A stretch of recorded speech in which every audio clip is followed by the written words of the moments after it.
Okay, I've heard it said the Trudeau-Carney Liberals made Canada safer for criminals and more dangerous for ordinary Canadians. Weaker bail, softer sentences, targeting legal gun owners, and ignoring victims while violent crime explodes across the nation. Okay, let's extrapolate that one more time. The Liberals let criminals run free so Canadians will beg for government control. It's manufactured chaos leading to lost freedoms. Is this real? Is this extreme? Or are we in the midst of it right now?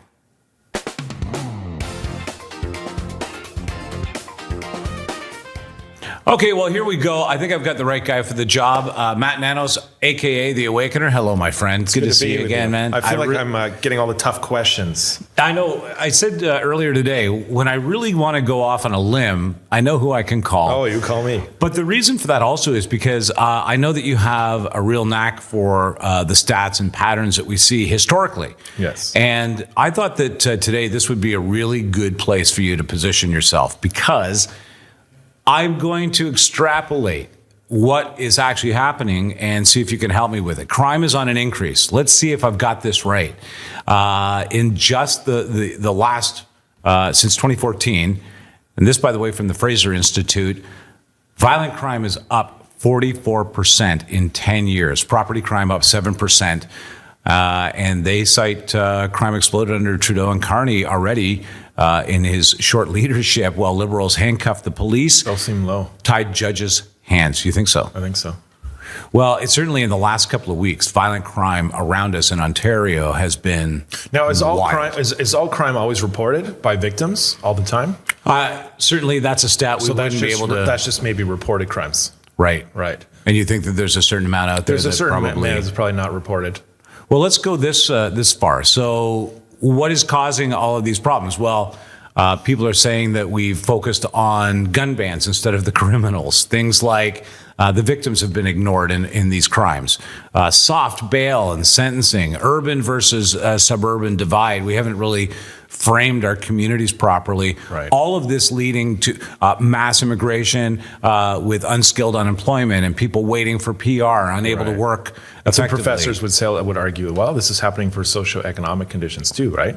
People don't have an opportunity anymore to make any money. People don't have an ability to find a job anymore. People don't have development, right? You go to university and it's not really worth anything anymore. There's no purpose for anything anymore. So that's like a socioeconomic reason. Well, we talked about this on another somebody to be like, hey, yeah. Well, if I can't find a job, why don't I just deal drugs? No, it is sort of the next logical step. It's very expensive to live in this province, and in many, basically across Canada, it's one of the most expensive places on earth to live. Right.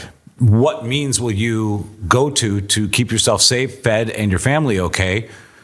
It's hard to say. And so we've put people in that position, and now it has spun out of control. And well, if you make somebody choose between death and life, they're going to choose life. Yeah. So to protect themselves, eventually, if it gets worse, it's going to get to that point, right? Well, I think that a couple of things have led to this myself, and then I want to talk to you about what your thoughts are on where this goes, and just spend a few minutes on that. But right now, bail is easier than ever.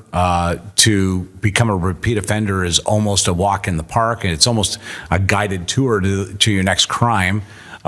Instead of cracking down on gangs and violent criminals, we seem to have focused on restricting ordinary citizens, hunters, people who want to own a weapon for the purpose of hunting. Seems to be the focus, and I don't think that I've met a hunter in my life that wasn't more respectful for life, to be honest with you. Right. I mean, I've never been to jail, but I've probably been to 2-star hotels that are probably not as bad as jail, or worse than jail, I would say. Really? You think? Yeah. Do you know what I mean? And by the way, we don't even have enough jails here to begin with. So if we did sentence anybody and we need to put them away, we don't really have the facilities in this country, it seems, to do it. Now, as I'm saying this, we're finding out that the numbers of the population increase in Canada will grow dramatically over the next 4 or 5 years. If we're already experiencing these problems now, if our economy's already shrunk to this point, if our inflation is at this point, how long is it before crime like this is rampant? Very soon. It's probably on a trajectory, exponential, right?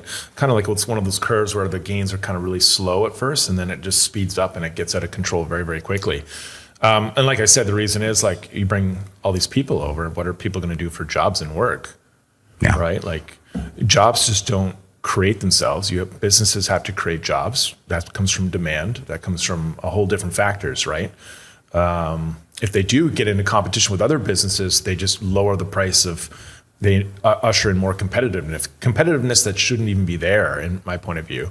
If you have to put your moral cord within you aside to protect your family or to feed yourself or to get ahead, and we've reduced the amount of police, we've diminished what the courts do. In some cases, we're seeing the courts are going lenient on criminals because it might affect them getting deported.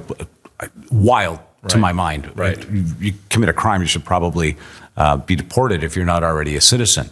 But all of that seems to be giving way to this crime. And that's the government. That's our leadership saying, okay, less police, easier on crime, less protection for citizens. At some point, citizens are going to do one of two things. We're going to be living in fear constantly, and then we're going to revolt, and we're going to say to the government, okay, you need to take control. We'll give you all the power you need to make us safe. Take whatever liberties we had. We don't care. We just don't want to die in the streets or in our own homes. That sounds very much like the Russian Revolution in 1917. Right? Economic reasons in Russia, very, very poor. They had abolished serfdom, I guess, in the 1860s, and they were considered but everybody was basically in poverty there.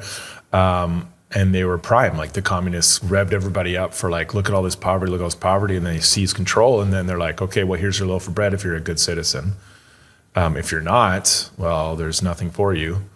Right. So people lined up. And that's what happens in these countries that are, their population are poor and they're going through a difficult time. They're easy to be manipulated through propaganda. And this propaganda leads to establishment of dictatorships, same thing happened obviously in Venezuela and stuff like that, other nations. It's a study. Canada and the Western world, the US is kind of a different story, but Canada and the rest of the Western world are in full collapse mode, in my point of view. They're really exponentially going toward that line where... Well, we seem to have stalled at advancing ourselves as a nation, as Canadians. Right. All of our innovation, all of our manufacturing, all of our products. We have great food control, and we have great nutrition control in our country. Our government is not interested in giving contracts for things that happen, like submarines or other things, to Canadian companies, right, or giving people the resources to start Canadian companies, like people who are experienced to do this for them. They'll ship them out to other countries. Yeah, it seems that we do like to offshore almost everything we do that has any meaning. Right, and then we do have vast amount of resources and minerals and things that are completely unutilized that could bring economic and reverse everything, and our government is like, no, don't touch those. I wonder if we see enough conservative in Carney that he will actually see safety of citizens as a real concern and start to enforce some change in laws. What are your thoughts on that? Do you think it's going to happen? No, I do not. I mean, in fact, what I think is it's going to become even more loose, because in the federal budget, we don't see a huge increase or a focus financially on building prisons, on coming up with programs, on fortifying the court system. Right. His budget that they're talking about doing in September, or whatever the case may be, there, I don't know. I don't know what that is planned for that. I don't know if they're going to reveal all the details, to be honest with you. I don't really trust them to, actually. I think the budget that they'll come up with will not stick to that whatsoever. I believe all the budgets that Trudeau came with, they didn't stick to those budgets whatsoever. No, and I think that we're even sort of an annual report on how things rounded up with Trudeau hasn't even been reported. Now, I agree with you. I think right now, that bureaucracy at the top level is scrambling to understand how they're going to present a budget that looks reasonable. Well, that could be the case. The bureaucracy could be establishing a budget that makes them stay in power, because otherwise they would face a non-confidence vote. And then after the budget is tabled, they don't follow any of the protocols. Right. Right? They just stick to their own plan. They just stick to their own plan, Or which then becomes... Don't have a plan. Well, I mean, that's really the discussion at the end of this. Like, do people want to believe that this is planned, or people want to believe this is not planned? Is this planned chaos? Is it incompetence, or is it planned? That's the Russian roulette kind of, you have to pick. How do we find clues, do you think, that to tell us one way or the other?